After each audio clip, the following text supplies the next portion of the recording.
Председателке, почитувани колеги, почитувана јавност, со овој избор на уставни судии се потврдува, и тоа е добро што дел од пратеници и од власта го истакнаа, се потврдува неефикасноста на ваквиот начин на избор на уставните судии и потребата од доуредување на оваа материја пред се од аспект на начинот на избор и критериумите за тоа кој може да биде избран за уставен судија. Меѓутоа, пасивноста на владата која влегува во 6-та година од владењето во овој домен само е дополнителен аргумент дека не сака да ги тргне рацете од судството, од она судство кое што релевантни институции велат дека има доверба од само 8% или 10-9 граѓани нема доверба во судскиот систем во Република Македонија, а нормално уставниот суд е еден од столбовите на тој систем. Второ што аргументира овој начин на избор е тоа што исто така власта нема намера да го почитува поставениот уставен поредок во државата, тоа е независноста на законодавна, извршна и судска власт и нивно меѓусебно немешање. За жал во Република Македонија е факт дека на центарот се наоѓа извршната власт, тоест владата, и сите мора да и одговараат и удоволуваат на владата. Впрочем, доказ за тоа и што уставните судии се за жал партиски предлози. Без да навлегувам во нивните биографии, останува фактот дека политички партии ги предлагаат овие кандидати, ниту има јавен повик, ниту има некакво интервју, ниту има некакво презентирање пред пратениците кои што имаат право согласно устав да ги изберат. И трета работа која што аргументира овој начин на избор е тоа што владеачката СДСМ и ДУИ сака да се обезбедат понатамошен комодитет, и тоа на два начина. Најпрвин со тоа што се она што го имаат направено противуставно да им биде заштитено со тоа што ќе извршат упад во Уставниот суд. И втора работа, исто така не помалобитна, е тоа што, имајќи го во предвид мандатот на уставните судии кој што трае 8 години, 9 години, се извинувам, знаејќи дека за многу скоро време, како се топи рейтингот на владата, ќе идат во опозиција, ова ќе биде една алатка со која што во иднина, закочувајќи, оспорувајќи одредени законски решенија, ќе биде алатка за обструкција на работата на таа идна влада и предизвикување на вештачки кризи. И да бидеме реални, тоа е она што со овој начин на избор на уставни судии се сака да се направи, и во таа насока се и партиските кандидати кои што се предложени од СДСМ. Од друга страна, законската недореченост, односно недефинираност што тоа значи истакнат правник, и немањето на закон за избор на уставни судии, каде што би се дефинирало критериумот и начинот на избор на уставни судии, е исто така еден сериозен проблем констатиран од сите, меѓутоа останува пасивноста на владата да не се разреши овој проблем, и тоа дава дополнителна аргументација во насока дека се нема волја да се отргне од зависноста на судството, односно се држи под капа. И настрана понатаму платите на судиите и користењето на таа популистичка мерка за дисциплинирање на судиите,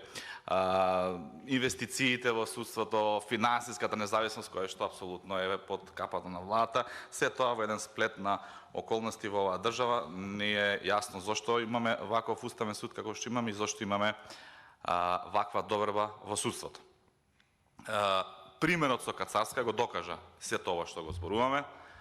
Жената си одработи нарачки кои што требаше да ги одработи, добиени од СДСМ, од врхушката на СДСМ, осуди лица со драконски казни кои што моментално ги легаат по затворите,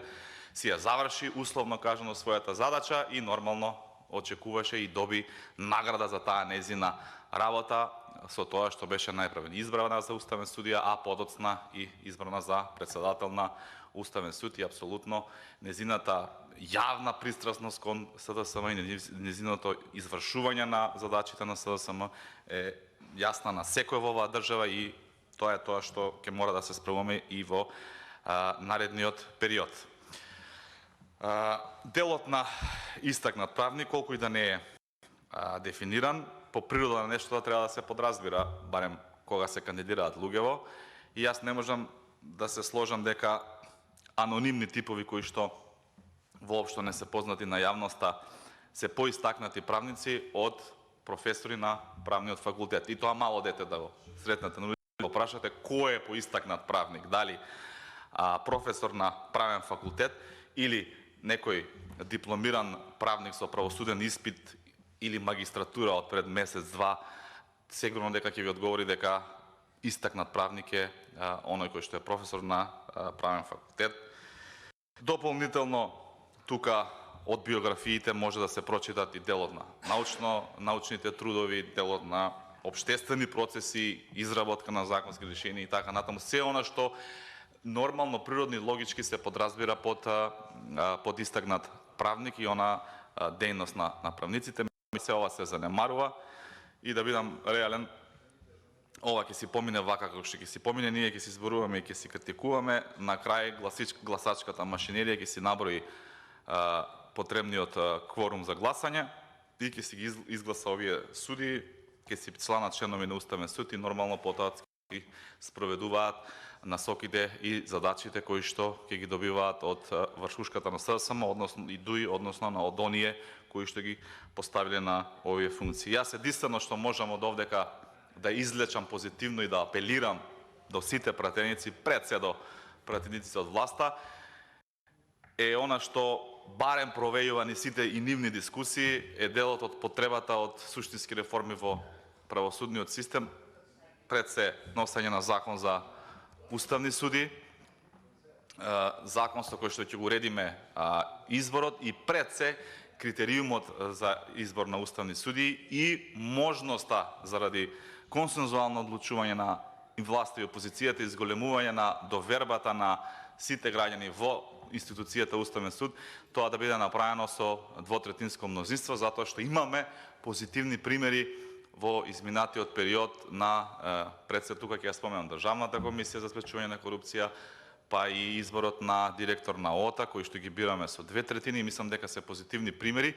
И мислам дека немаше пречка ниту сега тоа да се направи, без да има законски измени, може да ја прифатат нашата покана за разговор и диалог, да седнеме и да договориме и консенсуално да изгласаме уставни суди. Меѓутоа, очигледно дека партиските нарачки се посуштествени, побитни за нив наспроти интересот на граѓаните и за жал и ова ќе го зголеми и така огромната недоверба на граѓаните во правосудниот систем. За почитуваната на Живковска, која што е редовен професор на Правниот факултет Јустинијана Прима први во Универзитетот Свети Кирил и Методи, можам да кажам само пофални зборови за незиниот професионален кредибилитет, пофални зборови за незината професионална дејност во делот на правото, во делот на трудовите кои што ги има направено во својата кариера, и мислам дека е недолично од моја страна јас како Петрушевски бранет да оценувам професор на универзитет. Мислам дека нема да си го дозволам тоа. За мене сите професори на факултет се екстремно почитувани личности кои што даде свој придонес во својата кариера за да ја стекна таа титула и нема да си го дозволам тоа јас да го правам. Само ќе кажам пофални зборови за сите кои што без разлика кој ќе ги предложи ќе потекнуваат од оваа професорска фела најпофални зборови, а за оние другите и како имам што да кажам во насока на критика за зашто се предложени и ќе го задржам тоа право да зборам кога ќе дојдат на дневен ред. Она што е многу лошо е доколку без разлика дали власта или опозицијата, за конкретнава личност опозицијата ќе се служи со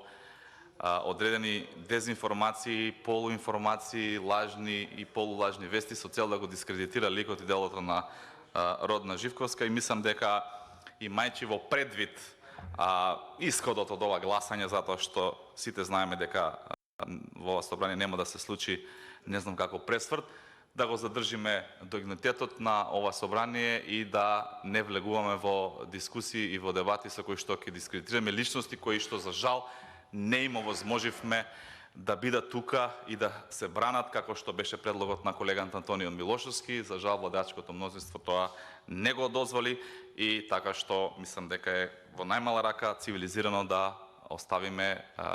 овој начин на избор да помине во што е помалку можно лично дискредитирање на поедини личности. Благодарам.